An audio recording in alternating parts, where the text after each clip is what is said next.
পবিত্র ঈদ উল আজহাকে ঘিরে রাজধানী ছাড়ছেন ঘরমুখো মানুষ। সরকারি ছুটির প্রথম দিন সকাল থেকেই রাজধানীর কমলাপুর বিমানবন্দর রেল স্টেশনে ঘরমুখো মানুষের চাপ বাড়ছে।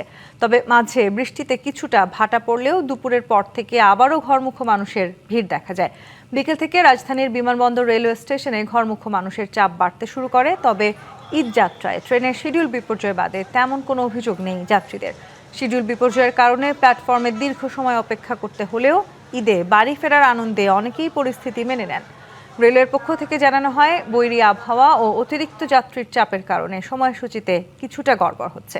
এছাড়াও ফিরতি যাত্রার শেষ দিন ৪ জুনের টিকিট বিক্রি হচ্ছে আজ। এদিকে রাজধানীর বাস কাউন্টারগুলোতে সকালে যাত্রী চাপ ছিল তুলনামূলক কম। তবে বাড়তি ভাড়া আদায়ের অভিযোগ থাকলেও তা অস্বীকার করেন মালিক কর্তৃপক্ষ। রাইট টাইম তো 5টা, 5:30, মানে 5:30। এখন তো ট্রেন এখন বাজে প্রায় 6:11, মানে অলরেডি 40 মিনিট লস। এবার আমাদের যেন যারা টিকিট কাটে নেয় তারা যেন রেল স্টেশনে ঢুকতে না পারে সেই ব্যবস্থাটা করছে, তো এটা অনেক ভালো হয়েছে। শিডিউল একটু ডিফারেন্স আছে, যে লেট হচ্ছে কিছুটা আংশিক। ট্রেনে ঈদ যাত্রার খবর জানাতে রাজধানীর বিমানবন্দর স্টেশন থেকে যুক্ত হচ্ছেন সহকর্মী শুভ খান। শুভ, ঈদ যাত্রায় ট্রেনে কেমন চাপ দেখছেন আপনি? ট্রেনের শিডিউল বিপর্যয়ে কোনো ভোগান্তির অভিযোগ আছে কিনা যাত্রীদের, সেই বিষয়ে জানাবেন। তন্নি, আসলে সকাল থেকে দুপুর পর্যন্ত যেমনটাই ছিল, ক্রমেই কিন্তু আসলে ট্রেনের যে শিডিউল বিপর্যয় সেটি কিন্তু বেড়েই চলেছে। এবং এই মুহূর্তে রয়েছে বিমানবন্দর স্টেশনে।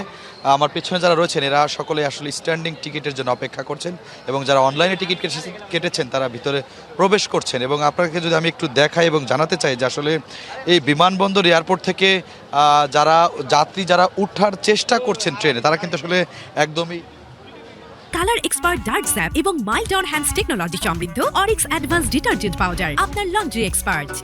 একদমই জায়গা পাচ্ছে না, কারণ কমলাপুর স্টেশন থেকে যে ট্রেনগুলো ছেড়ে আসছে সেই ট্রেনগুলো কিন্তু একদমই ফুলফিল হয়ে ছেড়ে আসছে, যার ফলে বিমানবন্দর থেকে যে সকল যাত্রীরা ওঠার জন্য চেষ্টা করছেন তারা কিন্তু খুবই চরম ভোগান্তিতে পড়েছেন। অনেকেই ভিতরে প্রবেশ করতে পারেন রেলের, আবার অনেকেই পারেন না, অনেকেই দুর্ঘটনার কবলেও পড়তে গিয়েছিল। কিছুক্ষণ আগে আগে দেখেছিলাম, আপনাদেরকে আমরা যদি ভিতরের চিত্র আসলে দেখানোর জন্য নিয়ে যাচ্ছি। আসলে তন্নি, প্রচুর হাজার হাজার মানুষ কিন্তু অপেক্ষা করছেন নারী টানে যে বাড়ি ফেরা, সেটির জন্য কিন্তু রেল লাইনে অপেক্ষা করছেন। এবং ট্রেন 40 মিনিট 1 ঘন্টা প্রত্যেকটা ট্রেনই আসলে আপনার শিডিউল বিপর্যয় রয়েছে।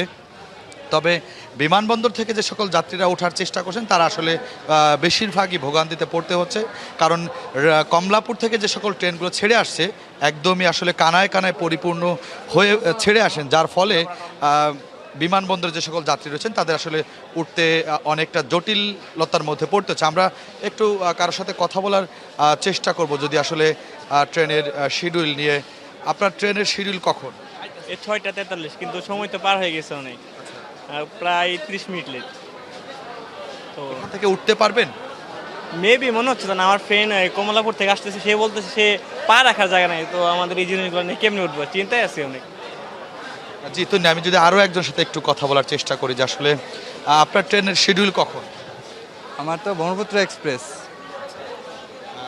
উঠতে পারবেন এখান থেকে? আগে দেখছি অনেকে উঠার জন্য চেষ্টা করছে, উঠতে পারবো কিনা তো সেটা বলতে পারতেছি না, টিকিট কাটছি, দেখা যাচ্ছে যদি উঠতে পারি তাহলে পারবো, আর না পারলে বাইরে চেষ্টা করবো আর কি। জি তন্নি, আসলে বিমানবন্দর থেকে যে সকল যাত্রীরা ট্রেনে উঠতে যায় তাদের বেশিরভাগই বিপাকে পড়ে যান।